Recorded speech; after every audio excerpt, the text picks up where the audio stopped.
ouvre pour lire. Elle peut te parler comme elle ne te parle pas. Mais maintenant, la différence, c'est que moi, avec la voix de Dieu, la voix de Dieu, c'est que pendant que je suis en train de parler comme je suis en train de le faire, ce message concerne peut-être 2 personnes. Est-ce que tu entends?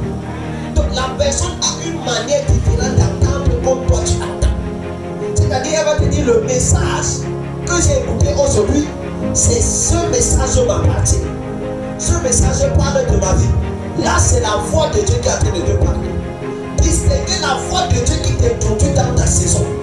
Saül a écouté la voix de Dieu qui l'a amené vers Samuel. Mais Samuel, lui, il a écouté la parole de Dieu.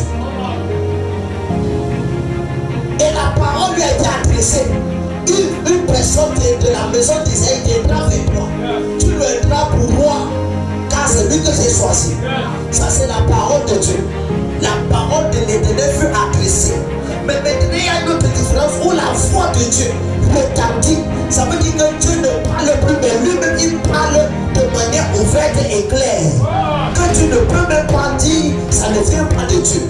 Donc la sensibilité maintenant à la voix de Dieu te permet de distinguer que c'est ta saison.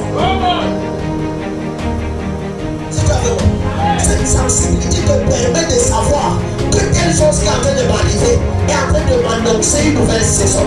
Dieu est en train de te parler. Voici ta saison du mariage. Mais bizarrement, cet homme se présente devant de toi.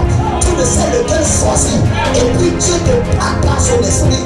Dieu te parle par son serviteur. Il te dit telle chose, un seul indice, et puis tu le choisis. Mais quand tu n'es pas sensible, il te devient difficile. C'est la saison. Laisse-moi te dire, tu peux être dans ta saison, mais tu ne la distingues pas.